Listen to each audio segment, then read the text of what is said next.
Hi, Lisa. Hi, Michelle. Hi.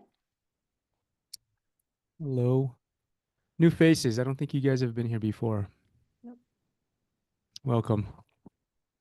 I assume you're coming from the Never Search Alone community? Okay, awesome. Good stuff. Well, I do this every week, and we'll wait for some folks to trickle in here. Did you guys, by the way, did you guys just register today? Okay. Yeah, I think so. Okay, cool. Good to know. Hey, Ralph, Tim. Hello. Hi, Louise. Hi. We'll give folks a chance to trickle in here. By the way, I'll put this into the chat. It's just a link to an online question board.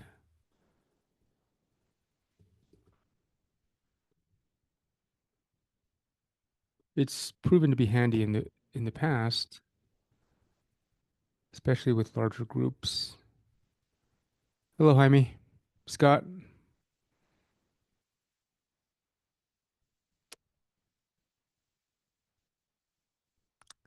Tim.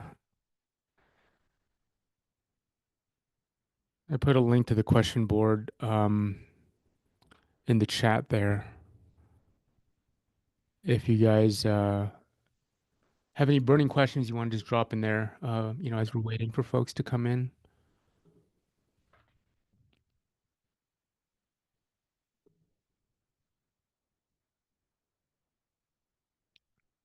Hello, Kurt, Glenn, welcome.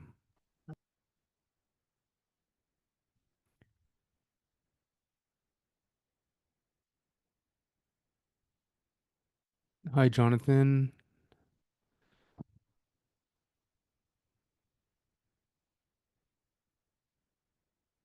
A lot of new faces today, except for Jaime. Jaime's a regular. Jaime's probably seen me go in circles in terms of answering the same questions. There's only so much I have in my brain, okay? Um, Hi, Kurt. All right, we might as well just get started here. So my name is Eric. A lot of new faces here. I appreciate you guys joining. I've been part of the Never Search Alone community now for almost a year. I moderated two job search councils, and they've all since moved on, which I'm very happy. Um, I haven't moved on, but that's a whole nother story. Hi, Alan. Um, but one thing that I found is that a little information goes a long way in terms of understanding just the recruiting mindset, what happens in that black box that is the recruiting and interviewing and hiring process, particularly from a recruiter's perspective, particularly from a third party external recruiter's perspective, because that's most of my experience as far as recruiting anyway. In a former life, I was in software development and product management. And I know there's a lot of folks in tech in the NSA, so um, there is some connection there. Gabriel Utkarsh, if I'm pronouncing their name correctly. Hope I'm not butchering it. John, welcome you guys. Okay, so I do this every week. I'm not going to belabor an introduction. I think where the most value is that I can add is really fielding any questions you guys have, situations um, that would benefit from a recruiter's perspective. Um, and I do this every week, 30 minutes, give or take, each Thursday at 2 o'clock Mountain Time. And yeah, if you look at the if you look at the uh, the chat window, there's a link to the question board. I've been sort of inconsistent about using it, but I figure if you guys want to just drop some questions in there, or we could just go old school. Either way, old school, just raise your hand or just blurt it out. We want to try to make it interactive. If it gets too crazy, we'll just defer to the question board. Hi, Luciana. Ellen, I see a hand raised there. Question Hi, Eric. Thank you for providing this forum. for Um, sure. so I'm familiar with sort of the ATS, the need for it's sort of the gamification of job applications these days, right? It's all about the keywords and getting past the ATS to a real person. From your perspective as a recruiter, how important are there's so many different websites that have different should you just have 15 bullet points in your resume, or is that actually important or not? Like, is it all about the numbers that demonstrate the metrics of what you've accomplished? Is that the most important thing? Yeah. How does the resume relate to the LinkedIn profile? Should they be exactly the same, or can you be more expansive in your LinkedIn profile? I know this is a big question, multifaceted question, but however you want to answer that, Yeah. whatever tips you might have would be great. No, great questions. A lot to unpack there. Um, I guess I'll start with the ATS side. The ATS thing is a moving target, right? As AI is evolving and becoming more integrated into these off-the-shelf tools, and as internal recruiting teams are getting slimmer, and as pipelines become more crowded, right? That internal recruiter needs help, and they're increasingly relying on AI to help sort and help filter, right? And so trying to game that, I, it's hard to play that game because you don't necessarily know. It's kind of like the whole keyword search thing, right? Like some people just put a bunch of keywords in their resume, hoping and praying that it's going to get them past, some mysterious AI or keyword ML thing that's looking at the resume. And I wouldn't spend too much time on that. I think you'll probably get further along in terms of just tightening up your bullets in terms of qualifying and quantifying your accomplishments and making them align with your candidate market fit statement and making sure that that aligns with the job description that you're applying to. I wouldn't say more is better in terms of bullets. I would say less, but just more impactful is better.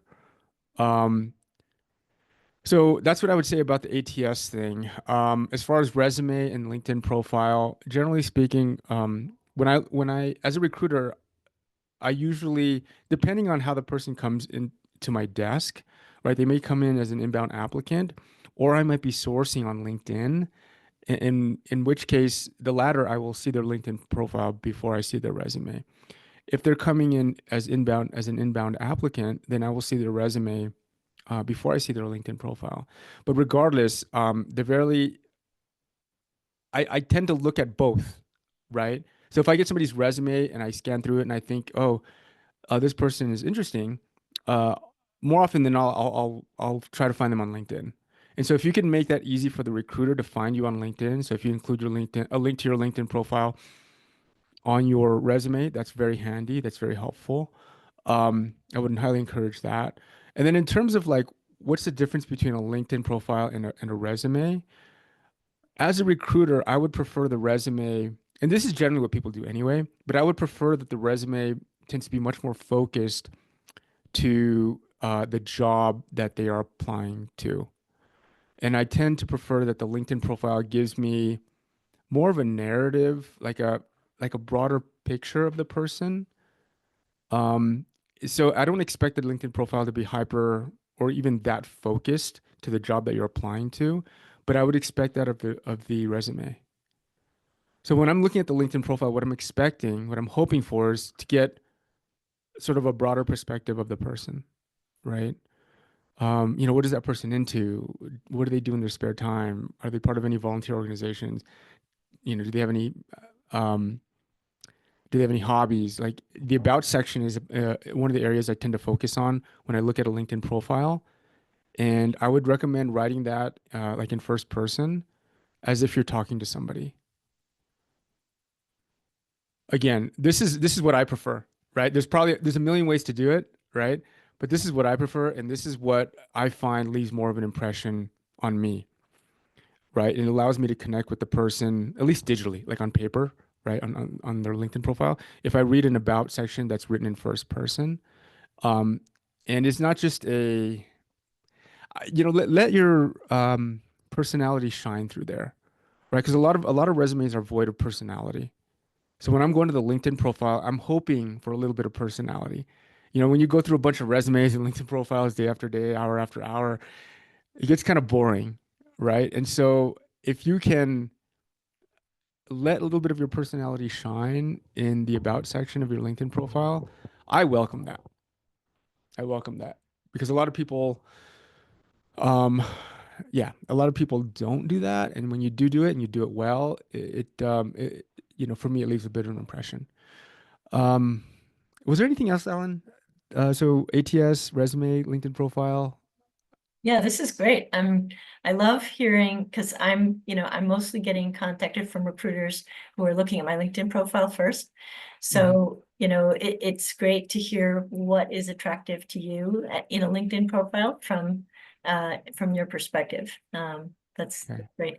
Do you have any example profiles? I know this is like beyond, if you don't, it's fine, but I don't have any off the no, top of no. my head or handy right Okay, now okay, no yeah, problem. Yeah, no, that's great. All that information is wonderful. Thank you so much.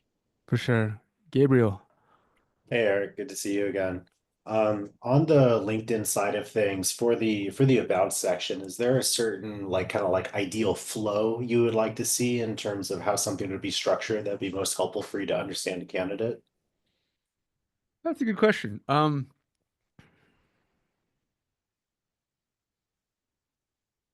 Make it easy to read. I mean, you know, I- it's almost like a I don't know. Imagine yourself introducing yourself to someone, I don't know, at a party. It should be easy to understand, easy to read. Your charm or your personality ideally should try to, emanate from that section. It's an opportunity to do that. I would not just throw your experience, all your bullet points into ChatGPT and say, "Hey, write me an about section." It'll be pretty boring, probably. You might maybe use it as a start, but you definitely want to refine it to tell, a narrative about who you are. So, as a recruiter, I'm interested in motivations, right? Where have you been, where you are, and where you want to go, right? I'm interested in looking at your trajectory. I'm interested in looking at how and why you made certain decisions. So a lot of recruiters will ask, like, when you go from one job to another, you know, I like to understand like how a person makes that decision, right? Because it illustrates, were they pushed out of their job? Were they let go? It's so ripe for like all kinds of different interesting questions to understand their motivations, what gets them excited, maybe what some of their weaknesses might be. And so you have to tell a story. I would say tell a story in that about section, and you don't have to give everything away, right? Like, but if you make it, how do you say, like leave some cliffhangers, right? That just kind of piques the person's interest. Um, and there's an art to that, and I'm not claiming to be the best at that, but what I'm saying is that when I see somebody do that well, it leaves an impression, right? And especially now with ChatGPT, it can be really helpful. Um, so one thing that I like to do is when I'm when I have a question about anything, obviously you go to ChatGPT, but I like to invoke the experience or the powers or the expertise of folks that have gone deep in these areas. So if it's about story writing, right? Do a Perplexity or Google search or ChatGPT search, or even just search on Amazon for who's written great books on how to tell a story, right? And then you can invoke the experience of that author as if they're like a consultant to you and they're helping you, craft a certain narrative um, around your story, right? And so, yeah, I found that to be really helpful in terms of like leveraging ChatGPT, but guiding it in a way that you're invoking the superpowers of some of these experts out there. Um, Long-winded answer, I guess, but That's but it's like a blank canvas, right? There's no one way to write your about section. Um, I find the most boring ones to be just bullet points of basically regurgitating everything or partially everything that's in their LinkedIn profile. Missed opportunity, right? Another thing I like to see it there, and I tell folks this as well in the resume. What I like to see, because in a resume, a lot of folks have like an about section or a summary section. What I like to see on a resume is just a few, maybe three marquee uh, bullet points or about your career accomplishments, because it gives me a sense of the breadth and depth of what you've accomplished very quickly. And you could do something similar to that on LinkedIn as well, but I wouldn't narrow it just to that because I want to get to know. I look to the LinkedIn about section as a way to to learn a little bit more about the human behind the resume in the LinkedIn profile. Got it. It's great. Thank you. Sure. Hey, John. Hi, thanks for taking my question. So Yeah. really quickly, I'm been in banking my whole life in financial services, and I want to pivot into tech companies. So my question is, uh, what qualities or experiences do you think top tech companies look for when hiring for like finance and analytics roles? So just to make sure I understand, you're pivoting from a career in finance Mhm. into tech. Yeah. So Uh, it's more of a pivot into a tech company. I don't mind doing finance, but at a tech company, but it's Okay. completely different industry. Okay. So the role would be similar. What is the role? Like a financial analyst or? So my role right now is in corporate treasury for payment implementations, product implementation. Whereas for the role that I'm applying for, and I might get an interview for, is for a controller role at a tech company. So it is Okay. different. But that Okay. makes me as a banker, accountant, because I'm from finance. So that's Yeah. my situation. So then your question is like, what are these tech companies looking for, and how can you make sure you understand that so that you can highlight what you're bringing to the table effectively? Not necessarily what they're looking for, but what they already see in me. So what do they see and what I am? And I need to help them bridge that gap so we can align on the understanding of what I can do for them. Yeah. So, so my experience with tech companies has primarily been with earlier stage. So Series A, B, some C. And I'm not sure if that's kind of where you're looking, the kinds of companies you're talking to.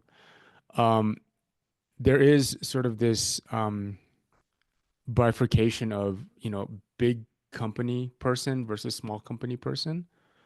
And so, if you are coming from a series of larger companies, there may be a gap there in terms of perceived cultural gap, right? There's a perceived cultural gap between somebody that's had 10 or 15, 20 years of large company experience versus somebody that's had 10, 20 years of like tiny company experience.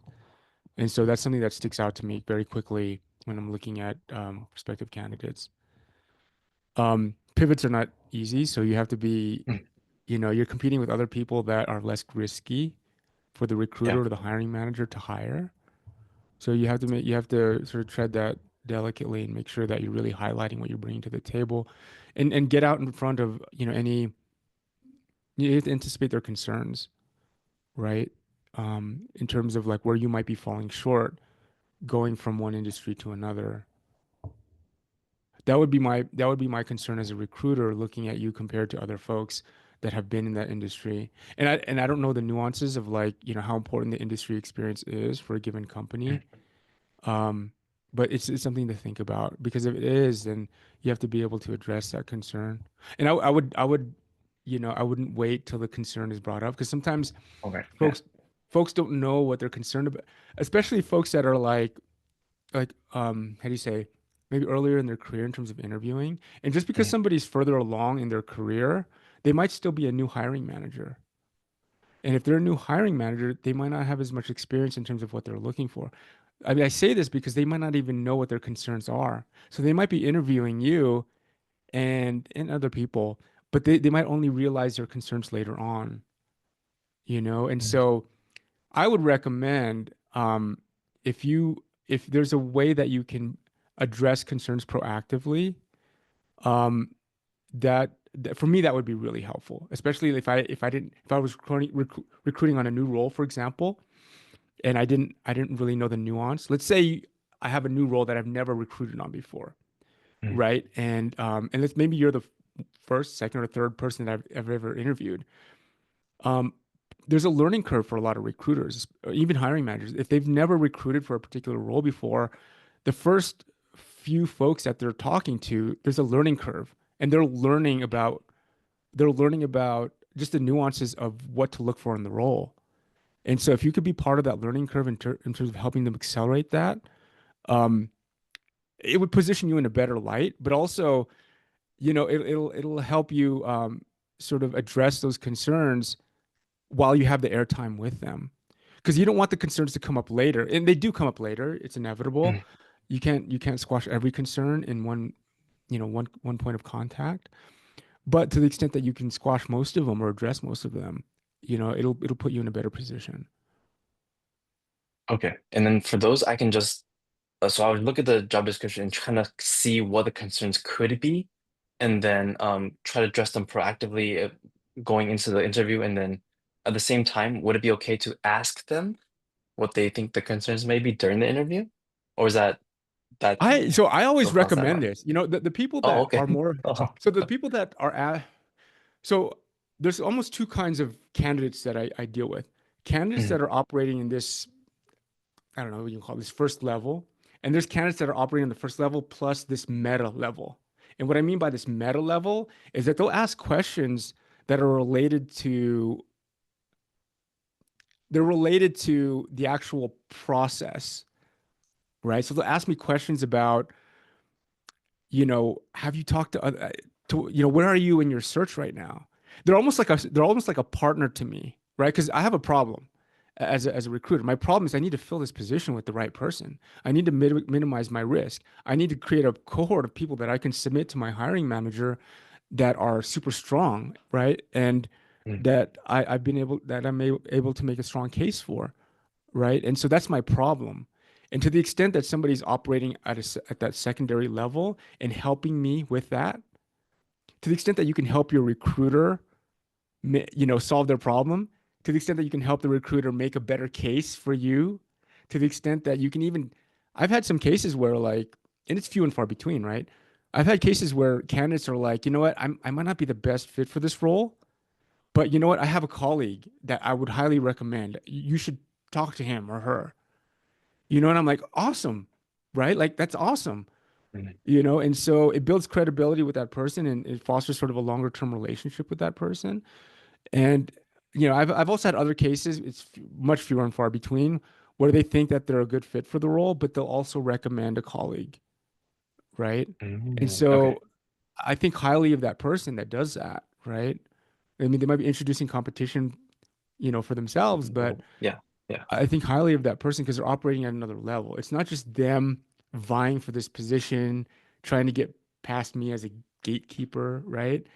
They're operating at another level, which is they're partnering with me to help me solve my problem, right? So, Okay. That's brilliant. Thank you for just suggesting that, the building that rapport with the mm, recruiter. yeah, Very interesting. I'll definitely do that. And yeah, and thank you, Eric, for sharing, of answering the course, question. of course. Hey, Gabriel.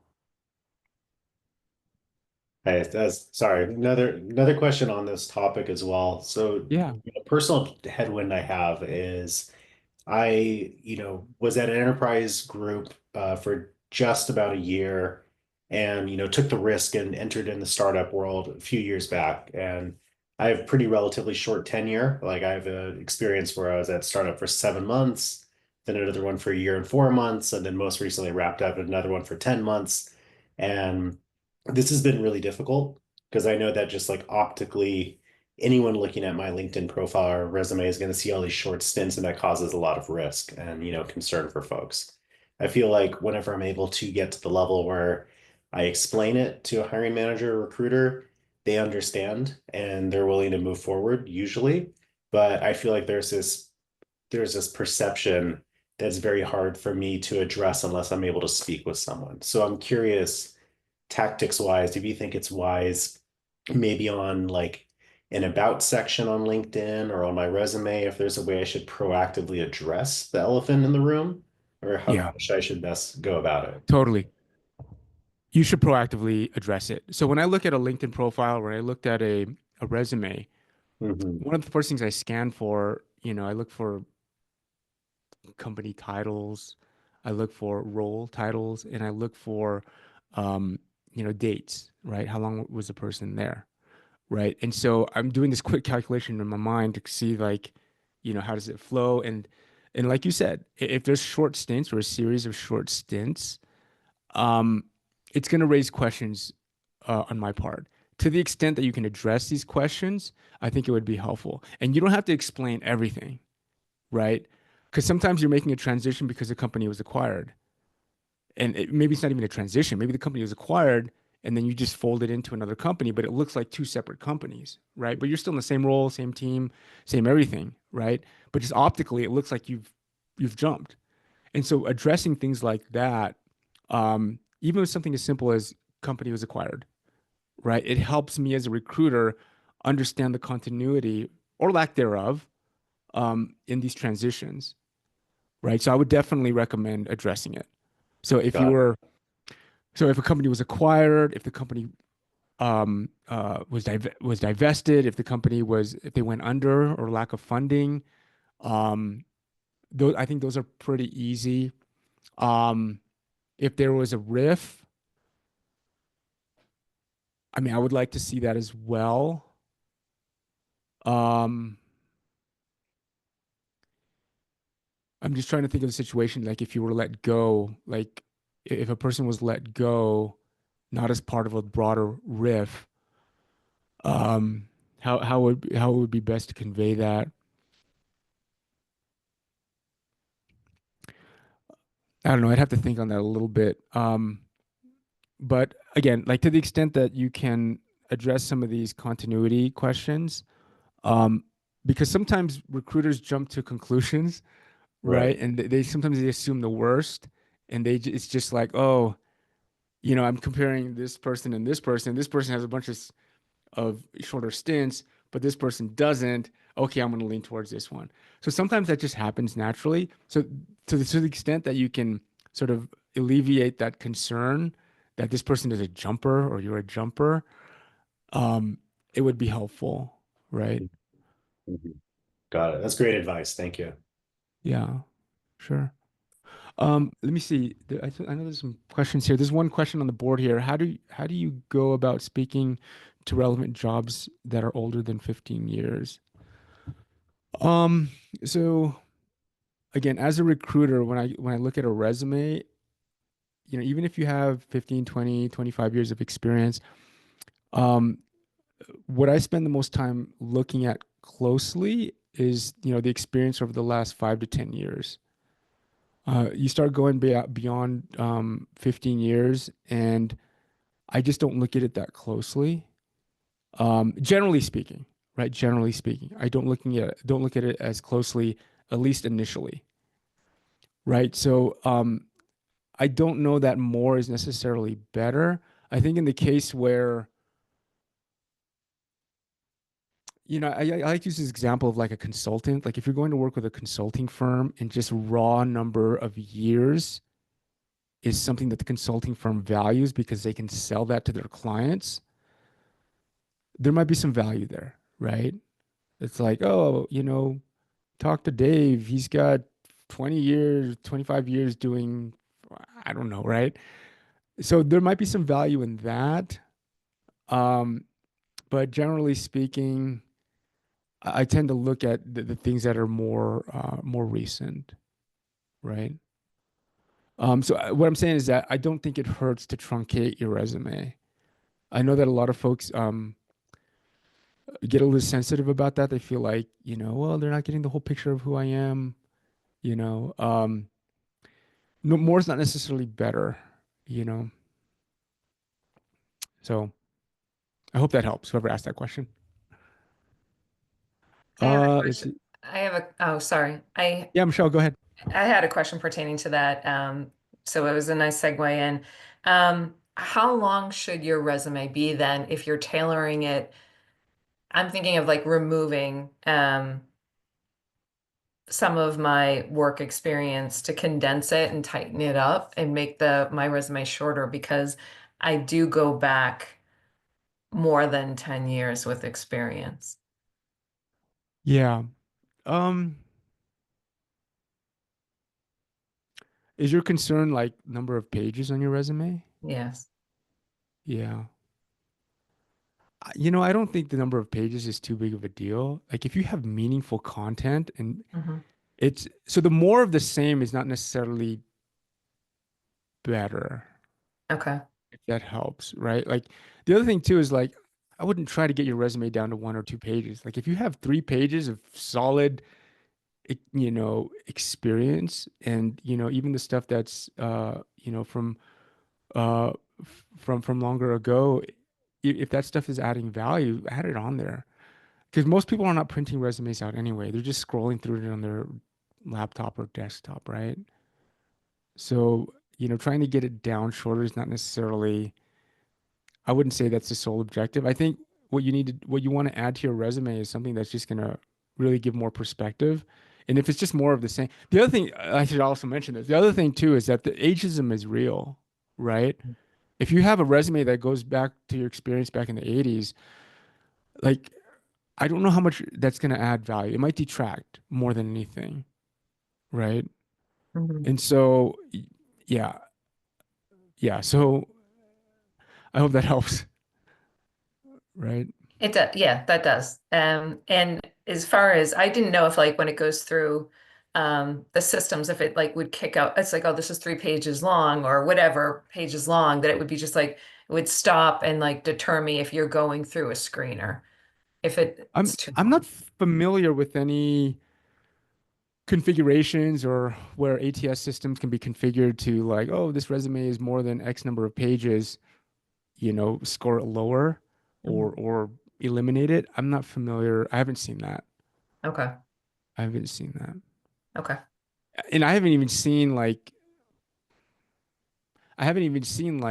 size, like any meaningful size limits to a PDF resume that you can upload. So whether you're at, 3, 4, 5, 6, 8, 9, 10 pages, I don't think it's going to affect you from any automated system kicking you out because, oh, you're over 8 pages or something like that. I'm not aware of anything like that.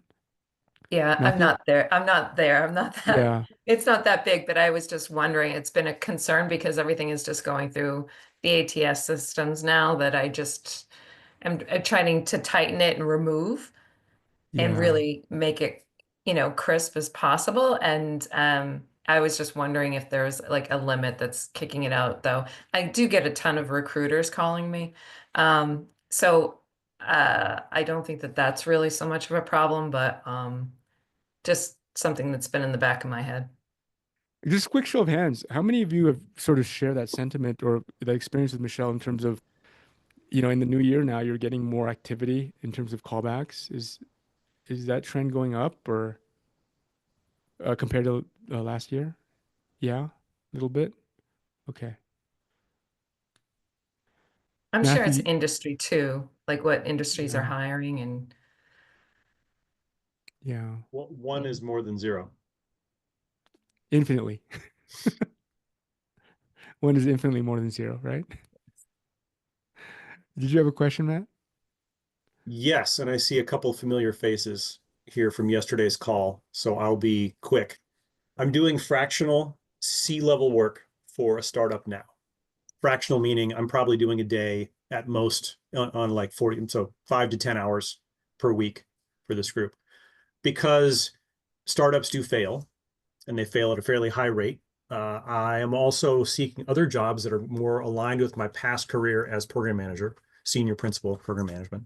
And um, I'm keen to know how to present that honestly and in a forthright way that still gives people a confidence that if I'm applying to join their company, I'm doing so because I am sincere about it, not because I might then vanish, in a month or 2 months or 5 months. So are you finding that your fractional work is helping you get in front of more people for job opportunities? Or are you finding that your fractional work might be detracting you from actually landing an offer with a full-time position? The feedback yesterday with the group was that it was confusing to see someone who has their current role listed as a C-level role and then applying to larger organizations with different titles, with senior program manager, for example, or others.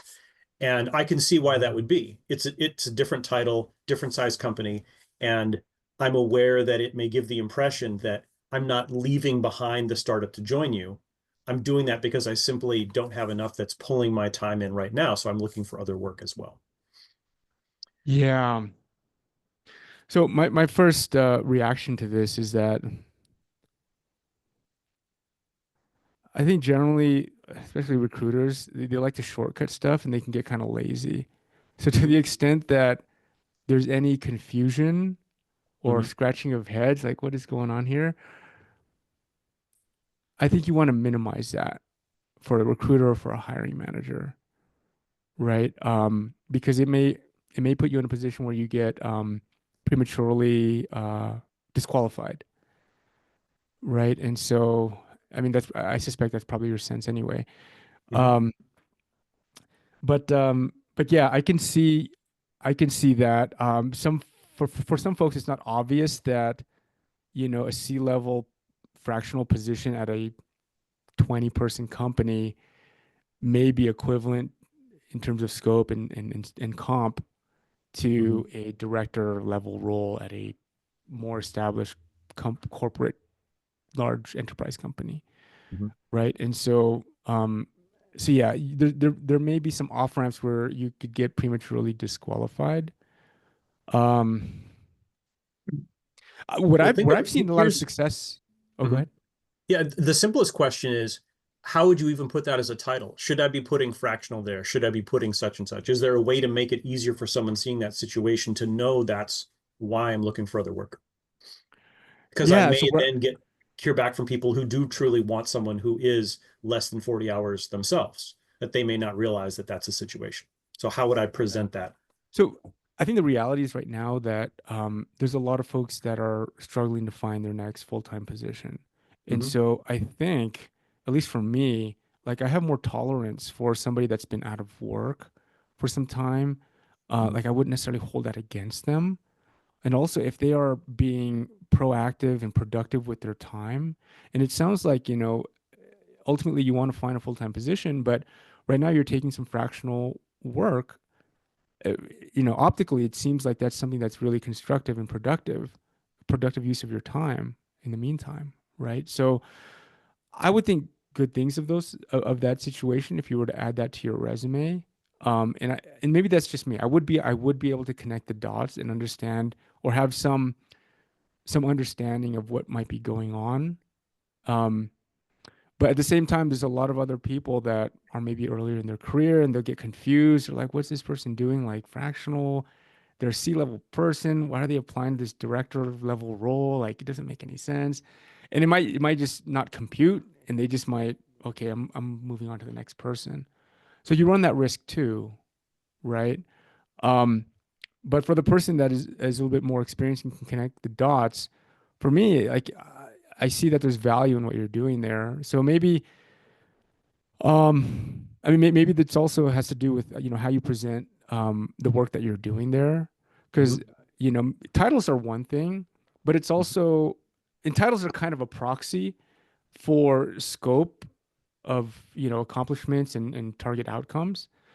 So if I'm confused and I do want to dig deeper, I'll look at the bullet points to kind of get a sense of either the scope of your responsibility or the nature and scope of the accomplishments, Mhm. right?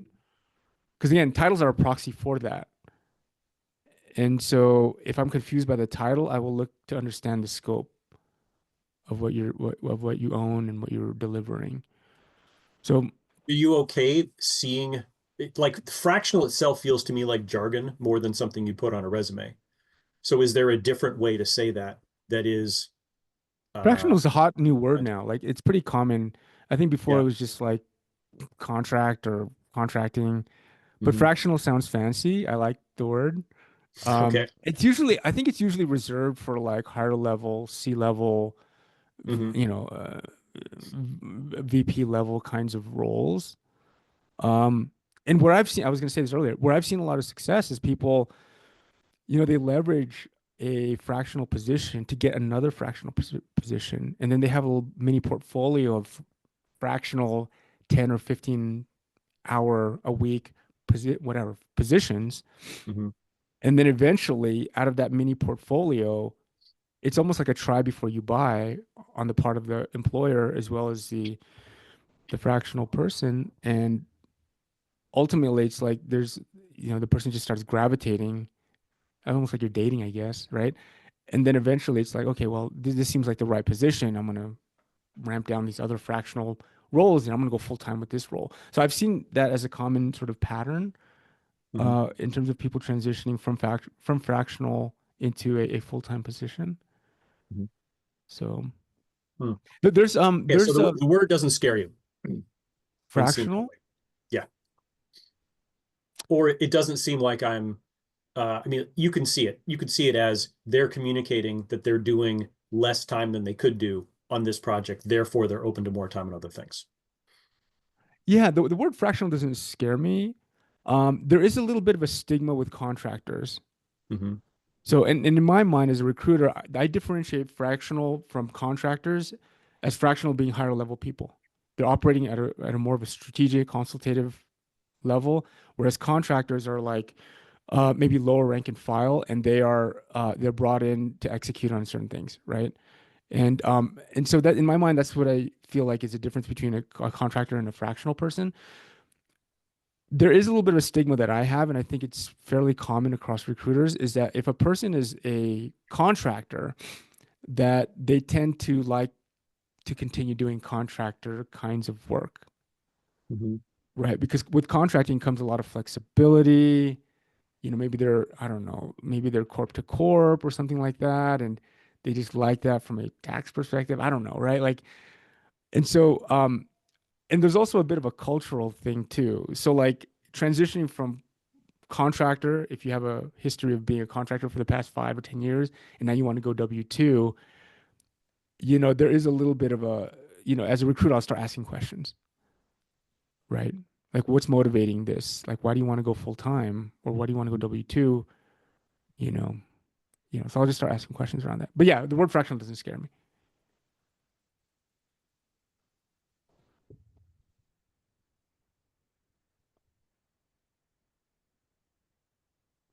All right, we're at about time here. I think this is a good conversation. Does anybody have any other questions? I have Again, one quick question. I joined yeah. today. I'm in the JSC and I'm looking for a recruiter to give me some. I'm at the section where you have the career market fit. Wanted to see if I could talk to somebody. I reached out to a few of the folks I know. I never heard back.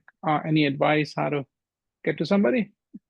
Yeah, this is this is one of the toughest, most common challenges folks have that are going through um the Never Search Alone playbook, right? Is getting some sort of time with with a recruiter that can validate and be sort of a sounding board. Um and this is part of the reason why I'm doing this is to provide Yeah. some feedback. It might not be on a sort of nuanced one-on-one level, but at least I'm providing some support. You have to find the right recruiter because not all recruiters are the same, and I've said this before. You have to find a recruiter that works in your industry, in your function, in your level of seniority, in your region, right? And so once you've identified that, then you can start to network and try to see if you can get some time with the person. Don't be surprised if they're not responsive, especially if you don't have a skill or experience that immediately matches to something that they're proactively looking for. So just to temper expectations, right? But one thing I do want to throw out there is, and I'll throw this into an email. I'm looking for volunteers that I can interview as part of something that we're building on the back end. And what I'd like to do is talk with folks and basically do a little intake. You could look at it as a mini, I don't know, a mini mock interview, although it's going to be much more casual. So if anybody's interested in doing that, feel free to email me, but I'm going to send out an email and solicit. I'm looking for maybe 10 folks that I can talk to over the course of the next week or two, 30, 45-minute conversations where I'll go deep in terms of trying to get a read on who you are, what you're looking for. And I'm happy to provide feedback too. I think maybe that feedback will be helpful and maybe it's sort of an incentive to spend some time with me. But yeah, if you're interested in that, shoot me an email, and I'll get you on the list, and we'll schedule some time over the next 2 weeks. And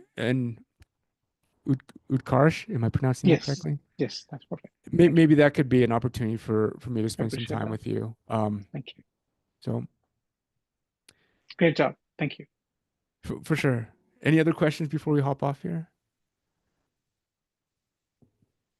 All right, I appreciate all the engagement, you guys. And again, I do this every week, Thursdays, 2 o'clock Mountain Time, and yeah, good luck out there. And if there's anything I could do to help in the meantime, don't hesitate to email me. Thank you very much, Eric. Really Great. appreciate it. Thank you guys. Have a good week. Thanks, Bye. Aaron. Bye.